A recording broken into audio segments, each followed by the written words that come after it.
পরন্ত বিকেলে আমরা চলে যাচ্ছি আমাদের ঐতিহ্যবাহী বিল গোটের বিলে। আর এই বিলের কিন্তু ইতিহাস সম্পর্কে আমরা জানি। এই যে আমি যে লম্বা যে রাস্তাটা দেখতে পাচ্ছেন, এটা কিন্তু রাস্তা না, এটা হচ্ছে একটা ট্রেন লাইন ছিল সে সময়, বা কোনো একটা কারণবশত আমাদের হয়তো বা কপাল খারাপ, এই কারণে এই রাস্তাটা ট্রেন লাইনটা হয়নি। কারণ দেখতে পাচ্ছেন মাঠ ভরা ধান, কি সুন্দর ধান। আশা করি এত সুন্দর ধান আমাদের এলাকার মধ্যে সবচেয়ে বেশি জনপ্রিয় একটা বিল হচ্ছে গোটার বিল। আমাদের এই গোটার বিলে কিন্তু প্রচুর পরিমাণ ধান হয়ে থাকে। আর আমাদের এই জায়গাটা কিন্তু একটা হেভি ফেমাস। আর এই জায়গার সবচেয়ে আরেকটা কিন্তু বৈশিষ্ট্য রয়েছে, এই জায়গাতে কিন্তু প্রতি বছর একটা পুষ মেলা বসে থাকে। আর এই পুষনা মেলাকে আমরা কেন্দ্র করে আমাদের গ্রামের হিন্দু মুসলমান সবাই কিন্তু আমরা এই জায়গাতে এনজয় করে থাকি। আর আমাদের পিছনে যে গাছটা দেখতে পাচ্ছেন, এই গাছটার নাম হচ্ছে হিজল গাছ। আর এই হিজল গাছটার ইতিহাস ঐতিহ্য সম্পর্কে আমরা যতই জানি ততই অবাক হই। এত সুন্দর একটা গাছ রয়েছে, এই গাছটা কিন্তু আমরা শতবর্ষ বলে থাকে, কেউ কেউ হাজার বছর বলে থাকে।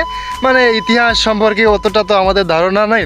আর এই গাছের একটা মৌসুমে, নির্দিষ্ট একটা মৌসুম যখন আমরা জ্যৈষ্ঠ মাস আসে তখন দেখতে পাই এই জায়গাতে এত সুন্দর একটা সুগন্ধ বাড়ায়। আসলে এটা কল্পনা করা যাবে না, এত সুন্দর একটা সুগন্ধ। এই গাছের ইতিহাস সম্পর্কে আমরা জানি। এবং এই গাছটাতে কিন্তু প্রতি বছর পুষ্ণ মেলার সময় এই গাছে কিন্তু কবিতর ছেড়ে দেওয়া হয়, আমরা জানি যদিও।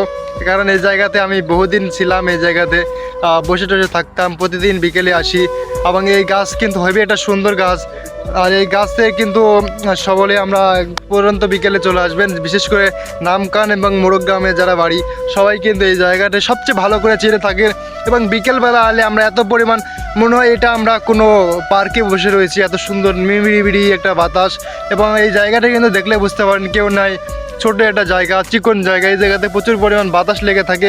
এবং এই গাছতলায় কিন্তু আমরা থেকে থাকি, এই গাছতলায় এসে ছেয়ে বসে থাকি। এবং ধান কাটার সময় পুরো বিল দেখেন ফাঁকা, কোনো জায়গায় গাছপালা নাই। কিন্তু একা থেকে মানেই যে মরে যাওয়া বিষয়টা এমন না, একা রয়েছে এই গাছটা, কি সুন্দর রয়েছে। এবং গাছে কিন্তু দেখতে পাচ্ছেন যে ফুল চলে যাচ্ছে, কিছুদিন পরে যখন ধান কাটা হবে তখন এই ফুলগুলো কিন্তু ফুটবে এবং এই ফুলের একটা সুগন্ধ বেরোবে। আমরা আসে মালা গাঁথি এই ফুল দিয়ে এবং খুব একটা এনজয় করি। আশা করি সবাই এই জায়গাতে আসবেন। ধন্যবাদ।